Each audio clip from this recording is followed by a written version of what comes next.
Hello students, diploma electronics के subject micro processor EL 207 के fourth unit 8085 instructions and programming के 13th part में आपका स्वागत है। इस पार्ट में हम यूनिट 4 का टॉपिक 4.6 सब रूटीन एंड रिलेटेड इंस्ट्रक्शंस पढ़ेंगे। सब रूटीन क्या होता है? रूटीन जो है वो हमारे मेन प्रोग्राम को कहा जाता है। माइक्रो प्रोसेसर जो किसी भी एक टास्क को परफॉर्म करने के लिए किसी प्रोग्राम को एग्जीक्यूट कर रहा है, ग्रुप ऑफ इंस्ट्रक्शंस को एग्जीक्यूट कर रहा है, तो उसे हम रूटीन कह सकते हैं। अब उस रूटीन में अगर कोई ऐसा काम है जो बार बार करना है उसको, तो उसके लिए उस रूटीन में वो नंबर ऑफ इंस्ट्रक्शंस अगर हम बार बार लिखते हैं तो हमारे प्रोग्राम की लेंथ बढ़ती है और वही सेम इंस्ट्रक्शंस बार बार हमें लिखने पड़ते हैं। तो ऐसे इंस्ट्रक्शंस जो बार बार रिपीट हो रहे हो प्रोग्राम में, उन इंस्ट्रक्शंस को हम उस प्रोग्राम में लिखने की जगह माइक्रो प्रोसेसर में कहीं और मेमोरी में किसी दूसरी लोकेशन पर लिख देते हैं और जितनी बार उन इंस्ट्रक्शंस की जरूरत पड़ती है उतनी बार मेन प्रोग्राम में उन्हें कॉल कर लेते हैं। तो वो जो प्रोग्राम मेन प्रोग्राम से हट के मेमोरी में कहीं और लिखा हुआ है हमने, वो सब रूटीन कहलाता है। इसे हम एक एग्जाम्पल से समझ सकते हैं। फॉर एग्जाम्पल, अगर हम एक ट्रैफिक लाइट के लिए प्रोग्रामिंग कर रहे हैं, तो ट्रैफिक लाइट में आपके 3 सिग्नल्स होते हैं, रेड, ग्रीन एंड येलो, और हर सिग्नल थोड़ी देर के लिए स्टे करता है और थोड़ी देर के लिए ऑफ रहता है। तो वो जितनी देर के लिए ऑन है या जितनी देर के लिए ऑफ है, वहां पे हम डिले प्रोवाइड करा रहे हैं कि ये इतनी देर के लिए ऑन रह रहा है और ये इतनी देर के लिए ऑफ रह रहा है। तो जो उसका मेन प्रोग्राम होगा उसमें आउटपुट्स होंगे आपके ऑन करने के लिए और ऑफ करने के लिए, और ऑन और ऑफ के बीच में आएगा आपका डिले। तो जो डिले का प्रोग्राम है, जो डिले के इंस्ट्रक्शंस हैं जो उसको रोक कर रखेंगे सिग्नल को ऑन या ऑफ कंडीशन में, वो प्रोग्राम हम उस मेन प्रोग्राम में बार बार लिखने की जगह, हर सिग्नल के बाद लिखने की जगह, अलग से उसे मेमोरी में एक जगह लिख सकते हैं, जहां से जब भी हमें जरूरत पड़ती है हम उसे कॉल कर लेते हैं। एक लिंक प्रोवाइड करा देते हैं तो वो उस प्रोग्राम पे चला जाता है, उसको एग्जीक्यूट करता है, तो इतनी देर माइक्रो प्रोसेसर डिले हो जाता है और फिर वापस से अपने मेन प्रोग्राम में आके जिस इंस्ट्रक्शन पे वो छोड़ के गया था वहां से ही वो उसे शुरू कर देता है एग्जीक्यूट करना। तो इस तरह के जो प्रोग्राम्स होते हैं जो मेन प्रोग्राम से हट कर कहीं और लिखे जाते हैं मेमोरी के डिफरेंट लोकेशन पे, उन्हें हम सब रूटीन कहते हैं। सब मतलब सब प्रोग्राम, प्रोग्राम का छोटा सा पार्ट। तो सब रूटीन क्या है? सब रूटीन वो निर्देशों का समूह है जिसका उपयोग कार्यक्रम के विभिन्न स्थानों में बार बार किया जाना है। अब इन्हीं निर्देशों को बार बार दोहराने की बजाय उन्हें एक उप समूह में एक साथ किसी एक जगह लिखा जा सकता है और जब भी उसकी जरूरत हो तो अलग अलग स्थानों पे उसे कॉल किया जा सकता है। असेंबली लैंग्वेज में एक सब रूटीन कोड कहीं भी हो सकता है, लेकिन सब रूटीन्स को मेन प्रोग्राम से अलग ही लिखा जाता है। इससे वो किसी भी प्रोग्राम के यूज में आ सकते हैं। लिखने को हम उसे कहीं भी लिख सकते हैं, लेकिन मेन प्रोग्राम से अलग हटके किसी और मेमोरी लोकेशन पे अगर हम सब रूटीन्स को लिखते हैं तो ये एक से ज्यादा प्रोग्राम्स में आसानी से यूज आ सकते हैं। सब रूटीन्स के जो फायदे हैं वो अब आप समझ ही गए होंगे, फिर भी हम देख लेते हैं।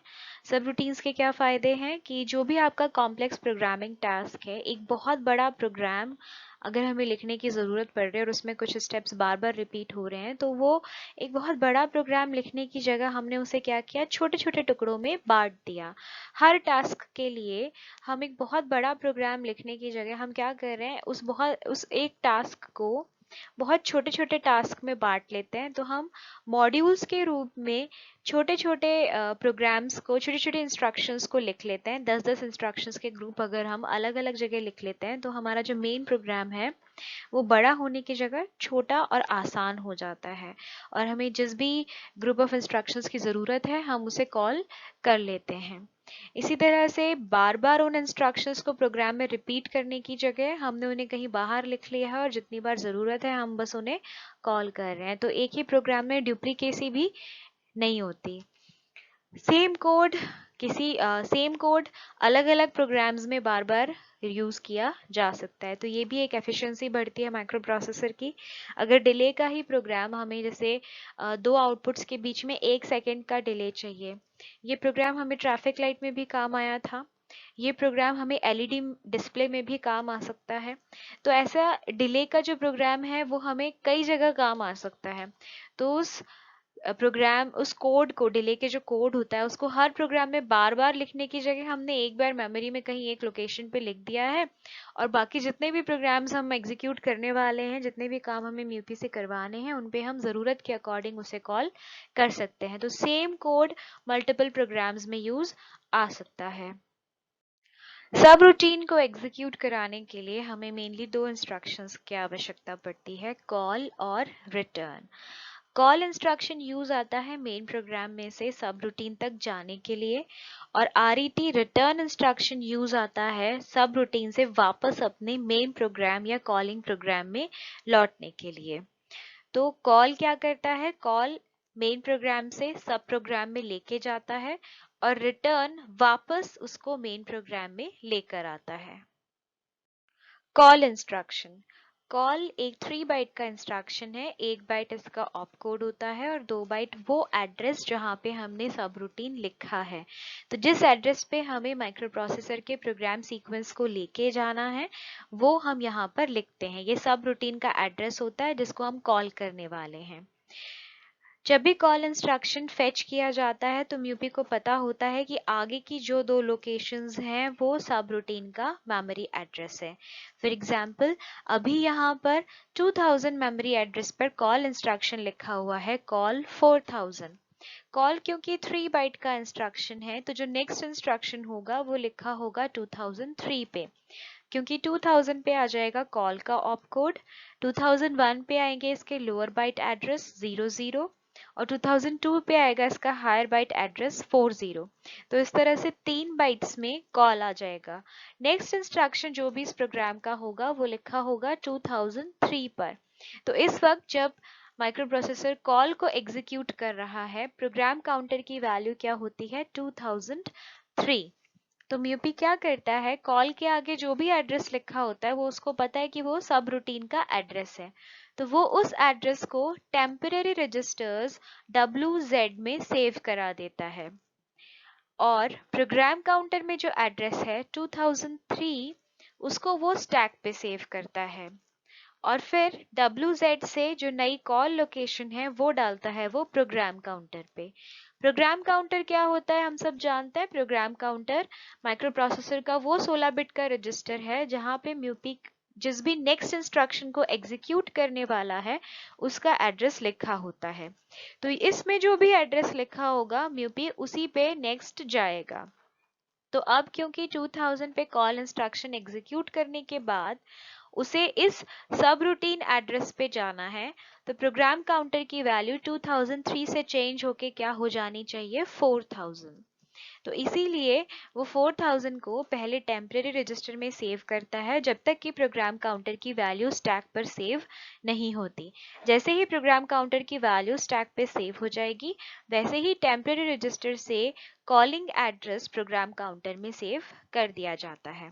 प्रोग्राम काउंटर की वैल्यू स्टैक पे सेव करना इसलिए जरूरी है क्योंकि सब रूटीन फिनिश होने के बाद म्यूपी को वापस अपने मेन प्रोग्राम में नेक्स्ट इंस्ट्रक्शन पर ही लौटना है। तो ये एड्रेस हमें रिटर्निंग एड्रेस के लिए चाहिए, इसलिए हम इसे स्टैक पर सेव करके जाते हैं।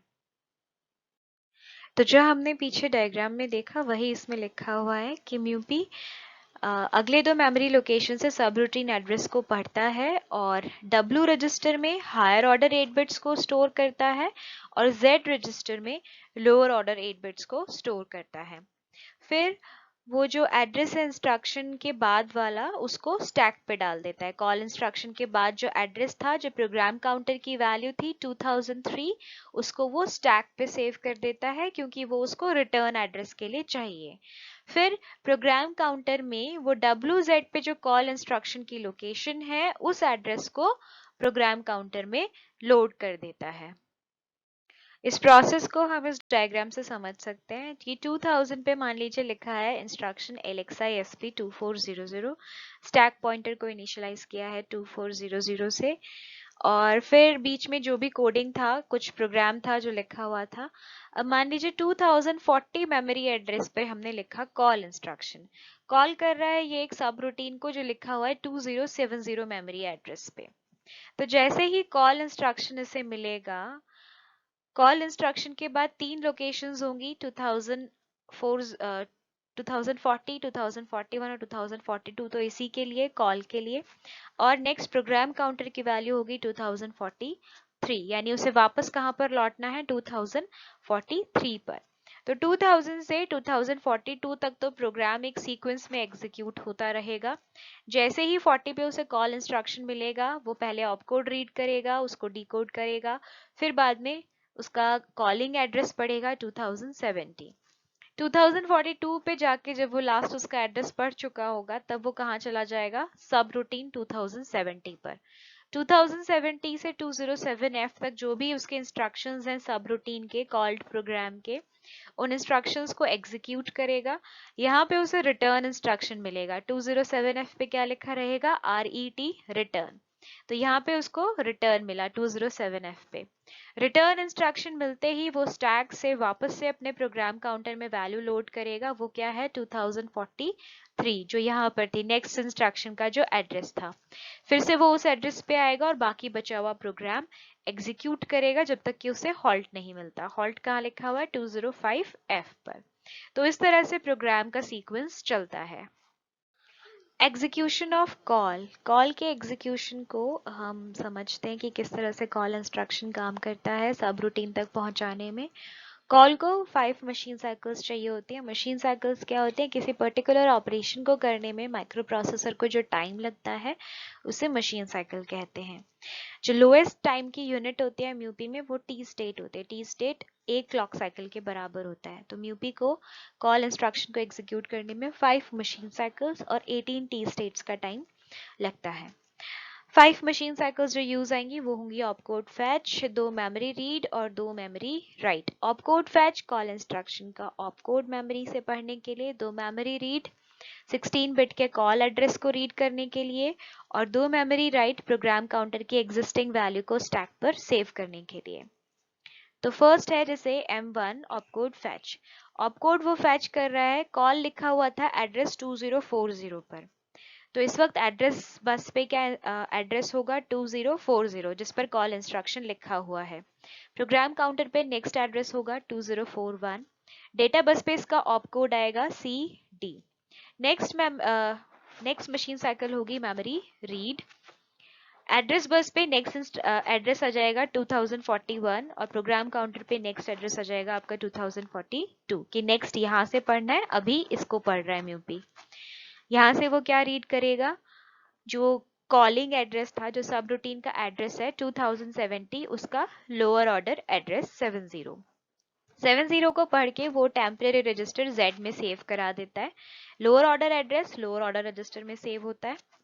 नेक्स्ट मशीन साइकिल फिर से वही मेमोरी रीड होती है। नेक्स्ट एड्रेस आ जाएगा अब इस पे 2042। प्रोग्राम काउंटर भी नेक्स्ट पे चला जाएगा 2043।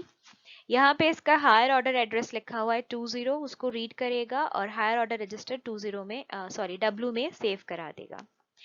नेक्स्ट मशीन साइकिल आएगी मेमोरी राइट, जिसमें वो अपने प्रोग्राम काउंटर की वैल्यू को सेव कराएगा स्टैक पे, क्योंकि रिटर्निंग एड्रेस के लिए उसको ये वैल्यू चाहिए होती है। तो अभी स्टैक पॉइंटर हमने प्रोग्राम में इनिशियलाइज कराया था 2400 पे। स्टैक किस तरह से काम करते हैं, डिक्रीमेंट देन स्टोर। तो जो स्टैक पॉइंटर की वैल्यू होती है उसको पहले वो 1 से डिक्रीमेंट करता है 23FF और फिर उस पर वैल्यू स्टोर करता है। तो यहाँ पे स्टैक पॉइंटर की वैल्यू डिक्रीमेंट हो जाएगी 23FF। एड्रेस बस पे एड्रेस होगा आपका 23FF, जिसपे हमें वैल्यू सेव करनी है। प्रोग्राम काउंटर वही है अभी। डेटा बस पे क्या वैल्यू जाएगी आपकी 20, हायर ऑर्डर एड्रेस 20, क्योंकि ये हायर ऑर्डर एड्रेस है 23FF। तो ये वैल्यू जाके उस पे सेव हो जाएगी प्रोग्राम काउंटर की higher order bits. Next machine cycle फिर से मेमोरी राइट आएगी। इसमें स्टैक पॉइंटर फिर से 1 बिट डिक्रीमेंट होगा, वैल्यू हो जाएगी 23FE। एड्रेस देंगे हम जहाँ पे हमें मेमोरी में राइट करना है, वो है 23FE, जहाँ पे हमें राइट ऑपरेशन एग्जीक्यूट करना है। प्रोग्राम काउंटर की जो वैल्यू है उसका जो लोअर ऑर्डर बिट है, बाइट है 43, वो अब स्टैक पे जाके सेव हो जाएगा। टेम्परेरी रजिस्टर्स में भी वैल्यू क्या है 2070। जैसे ही ये मशीन साइकिल एग्जीक्यूट होगी वैसे ही प्रोग्राम काउंटर में वैल्यू लोड हो जाएगी 2070। M1 नेक्स्ट मशीन साइकिल है, जैसे ही प्रोग्राम काउंटर में वैल्यू लोड होगी 2070 वैसे ही वो नए एड्रेस पर जो सब रूटीन का फर्स्ट इंस्ट्रक्शन है उसका ऑपकोड फेच करने के लिए मशीन साइकिल शुरू हो जाएगी। तो अभी इस वक्त एड्रेस बस पर होगा 2070 और प्रोग्राम काउंटर पे इसका नेक्स्ट एड्रेस होगा 2071। RET instruction. RET इंस्ट्रक्शन जिस तरह से कॉल सब रूटीन में ले जाने का काम करता है, सब रूटीन से वापस मेन प्रोग्राम में लौटने के लिए RET इंस्ट्रक्शन यूज आता है। RET 1 बाइट इंस्ट्रक्शन है, इसका कोई ऑपरेंड नहीं होता, सिंपली हम RET लिखते हैं। RET क्या करता है, स्टैक पे से रिटर्न एड्रेस को वापस लेता है और स्टैक पॉइंटर को 2 से बढ़ा देता है, और जो भी रिटर्न एड्रेस होता है उसको किस में लोड कर देता है, प्रोग्राम काउंटर में, ताकि नेक्स्ट इंस्ट्रक्शन जो माइक्रो प्रोसेसर एग्जीक्यूट करे वो प्रोग्राम काउंटर से एड्रेस लेकर कर सके। तो इस तरह से जो हमने एड्रेस सेव किया था स्टैक पर, वहां से वो वैल्यू वापस से किस में लोड कर देता है, प्रोग्राम काउंटर में, और स्टैक पॉइंटर को क्योंकि स्टैक खाली कर रहे हैं तो स्टैक पॉइंटर को 2 बिट से वापस बढ़ा देता है। ये एग्जाम्पल मैंने पहले समझाया था जैसे आपको, कि जैसे ही इसका सब रूटीन यहाँ पर ख़त्म होगा तो जो लास्ट एड्रेस होता है वहाँ पे इसको रिटर्न इंस्ट्रक्शन मिलता है, RET।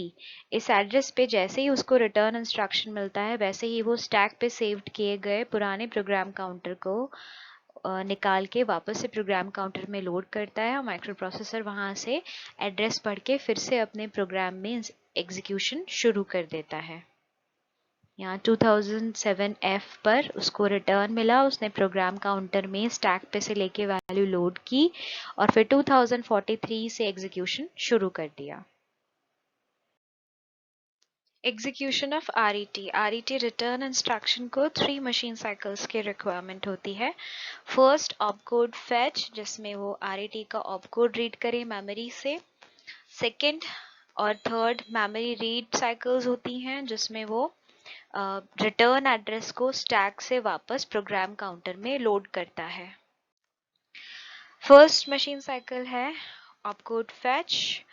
ऑपकोड फेच में एड्रेस बस पर रिटर्न का एड्रेस होगा 207F, प्रोग्राम काउंटर में नेक्स्ट एड्रेस होगा 2080, यहाँ से वो ऑपकोड लेगा उसका C9। यहाँ पर जैसे ही वो ऑपकोड फेच करेगा उसको पता चल जाएगा कि उसे रिटर्न करना है वापस से मेन प्रोग्राम में, तो उसे स्टैक पे से वैल्यू लेनी है प्रोग्राम काउंटर में। तो नेक्स्ट मशीन साइकिल आएगी मेमोरी रीड की।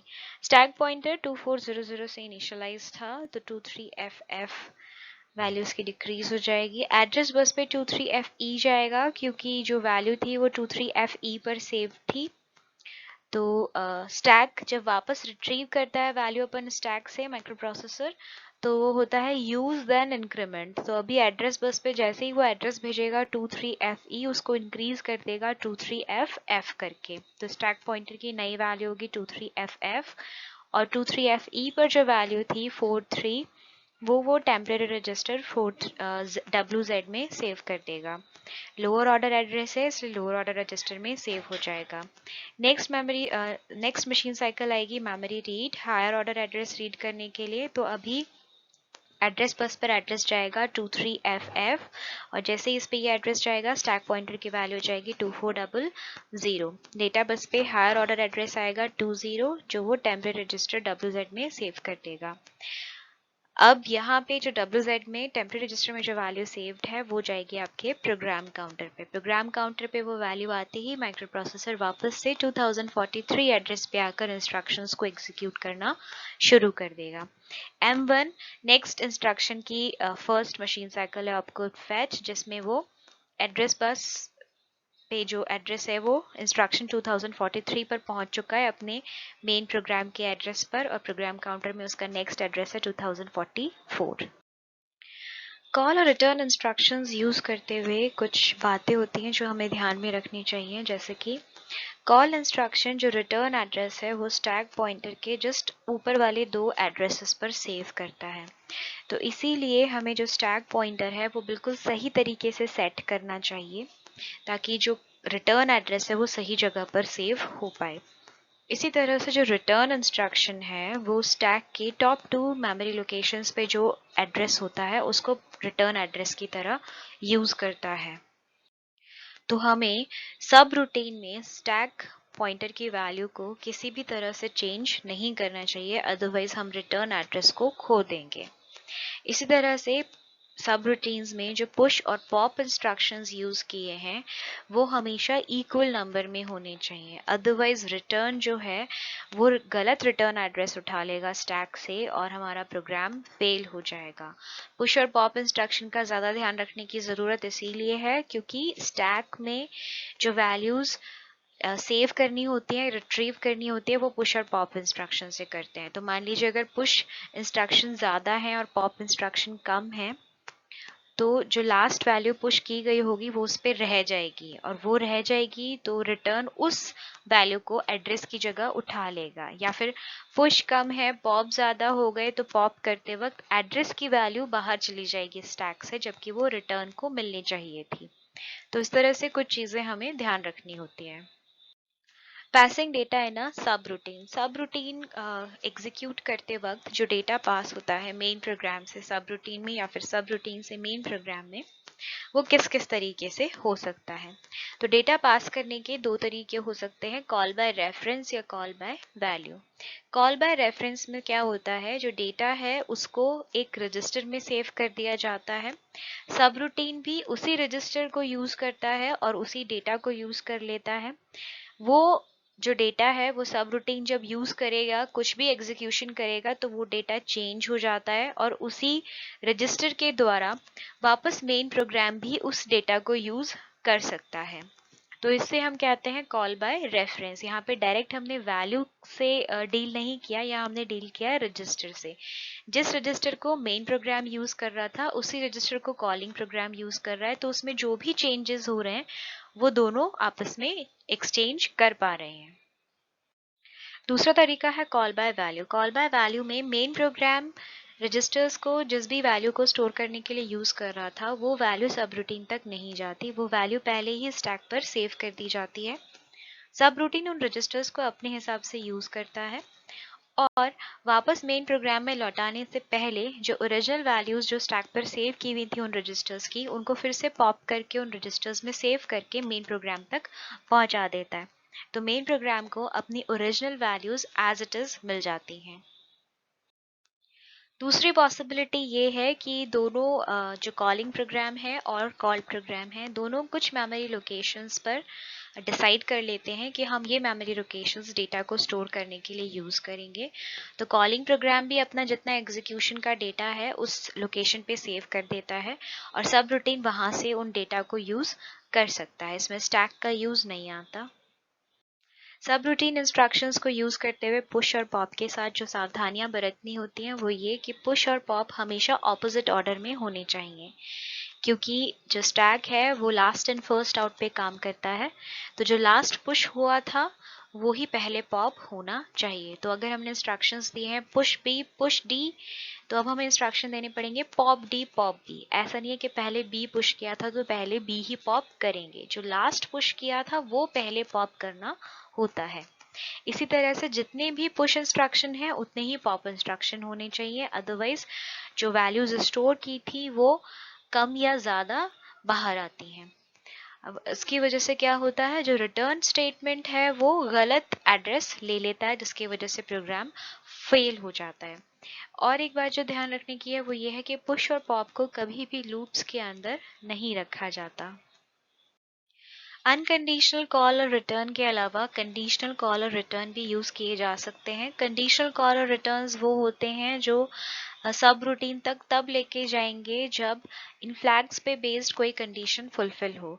साइन, जीरो, पैरिटी और कैरी सिर्फ 4 फ्लैग्स की कंडीशंस को ही माइक्रो प्रोसेसर चेक करता है। अगर वो कंडीशन ट्रू होती है तो प्रोग्राम सीक्वेंस सब रूटीन तक जाता है, अदरवाइज वो मेन प्रोग्राम में ही एग्जीक्यूशन कंटिन्यू रखता है। इसी तरह से रिटर्न भी इन कंडीशंस पे बेस्ड हो सकता है। अगर वो कंडीशन फुलफिल होगी तो सब रूटीन से वो मेन प्रोग्राम में आएगा, अदरवाइज वो सब रूटीन में ही रहेगा। For example, CCS call subroutine if carry flag is set. अगर carry flag की वैल्यू 1 है तो ही subroutine कॉल होगा, अदरवाइज नहीं। CNCS call on no carry, अगर कैरी फ्लैग 0 है तो ही सबरूटीन कॉल होगा, अदरवाइज नहीं। RCS return from subroutine, यानी return from subroutine if carry flag is set, return on carry flag set है तो ही return होगा, अदरवाइज नहीं। RNC is return on no carry, अगर कैरी फ्लैग 0 है तो ही रिटर्न करेगा, अदरवाइज वो सब रूटीन में ही रहेगा। तो इस तरह से अनकंडीशनल कॉल एंड रिटर्न के अलावा कंडीशनल कॉल एंड रिटर्न भी प्रोग्राम की आवश्यकता के अनुसार यूज किया जा सकता है। Thank you students.